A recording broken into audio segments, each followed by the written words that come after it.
रणधीर पनिया पूरा मेरी बात तो एक दो चीजें कोई हो जरूर होते। स्पीकर सर, सर्वप्रथम तो मैं इस महान सदन में मंत्री जी कुछ कुलदीप वत्स जी ने भी और डॉक्टर वीर कादियान जी ने भी जो कानून व्यवस्था की बात की वो ठीक है, चिंता की बात है। लेकिन डीगल में जो मंजीत के हत्या का जिक्र किया, ये भी बताना चाहिए तुरंत पुलिस प्रशासन ने, सरकार ने सख्त एक्शन लेते हुए तुरंत उनको गिरफ्तार किया। और एक वो बिल्लू की जो बात हो रही थी चेयरमैन की, पुरानी बात है, उसमें जब मैं सांसद था तुरंत उसकी कार्रवाई करा करके उसकी धमकी देने वालों को तुरंत गिरफ्तार कराया था, जिसको गोली चलाई थी। ये मैं कहना, सरकार कार्रवाई भी पूरी, पुलिस प्रशासन कार्रवाई भी पूरी कर रहा है, इसमें कोई शक नहीं।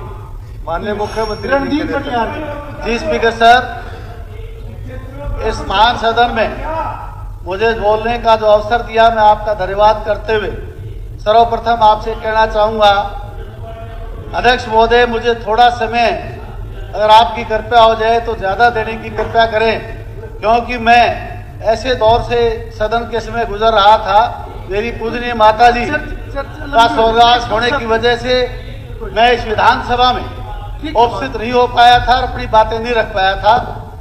ये मेरे लिए एक सामाजिक प्रश्न भी था और मैं अपनी बात को आगे बढ़ाते हुए प्रार्थना करना चाहूंगा कि आपके माध्यम से मेरे इलाका राजस्थान से सटा हुआ इलाका है, पानी की बड़ी भारी कमी है। पहले पूरे एक महीने में 16 दिन पानी जहां चलता था, आज वो पानी घट करके केवल 8 दिन पे आ गया है। उसके लिए मैं प्रार्थना करना चाहूंगा कि इस पानी की पूर्ति के लिए मैंने माननीय मंत्री, सिंचाई मंत्री जी से भी प्रश्न किया था, परंतु मैं किसी वजह से नहीं उपस्थित हो पाया। आज ये 16 दिन पानी चलाया जाए ताकि मेरे इलाके का किसान अच्छी खेती करके, उन्नत खेती करके हरियाणा प्रदेश की प्रगति में अपना योगदान दे सके। अध्यक्ष महोदय, यही नहीं, हमारे साथ एक अन्याय और हुआ। सन 1999 2000 तक प्रदेश में जहां पानी का बंटवारा था, वहां मेरे इलाके का जो बंटवारा था वो ठीक था, और उस बंटवारे के तहत हमें पूरा पानी जहां मिलता था वहां हमारा किसान तरक्की के रास्ते पे था। बदकिस्मती में कह नहीं पा रहा क्या कारण रहा कि हमारे इलाके में उस वक्त फुहारा सिंचाई से जो सिंचाई हुआ करती थी, खास करके चौधरीवास माइनर और देवसर माइनर पर, वहां पे 24 लगभग ऐसे फुहारा सेट थे जो आउटलेट लगे हुए थे। वो समय के साथ उनमें से ना तो कोई आज फुहारा सेट है, ना वहां पे आउटलेट है। पता नहीं वो पानी कहाँ चला गया। उन किसानों जिनका खेत में जो पानी लगता था, आज उनके खेत बंजर हो गए हैं। इस पर विशेष ध्यान दिया जाए। सिंचाई मंत्री महोदय से मैं प्रार्थना करूंगा, चौधरीवास माइनर को आगे बढ़ा करके किसानों को पानी दिया जाए, ये मेरी मांग है। इसके साथ साथ मैं मांग करना चाहूंगा कि हिंदुस्तान की सरकार ने हरियाणा प्रदेश में एक IIT देने का तो बहुत बड़ा ऐतिहासिक फैसला किया है। मैं मुबारकबाद देना चाहूंगा, धन्यवाद भी करना चाहूंगा कि इस फैसले से हरियाणा प्रांत को लाभ होगा। मेरी पुरजोर प्रार्थना है कि स्वर्गीय चौधरी भजन लाल जी, जिन्होंने हरियाणा प्रदेश में 12.5 साल तक प्रदेश के मुख्यमंत्री के रूप में सेवा की, वन और पर्यावरण मंत्री और देश के कृषि मंत्री के तौर पे भी उन्होंने देश की सेवा की है। वो एक ऐसे नेता थे जिन्होंने सबके लिए काम किया।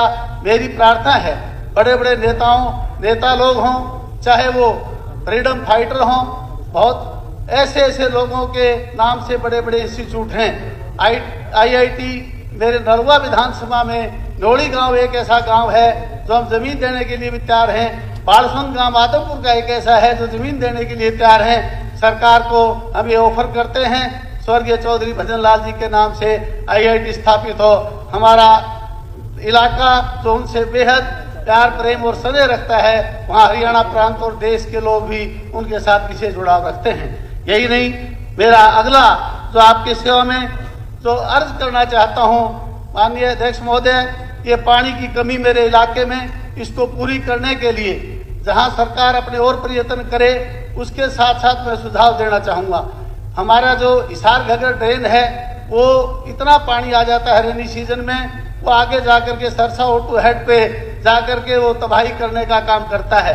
एक तरफ तबाही कम होगी, दूसरी तरफ उससे 2 ड्रेनें और निकाल दी जाएं जो गंगवा से निकल करके बाखड़ा गांव तक और आर्यनगर गांव से लेकर के बालसुंद और चौधरीवाड़ी गांव अनेकों गांव पड़ते हैं, वो इससे लाभान्वित होंगे।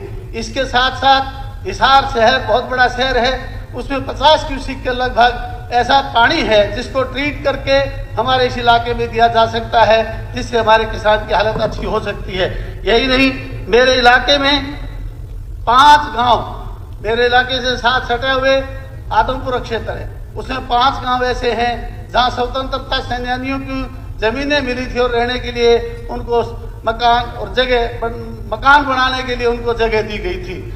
जब मकान बनाए गए, गांव बसे, उस वक्त गलती से लाल डोरा नहीं बना।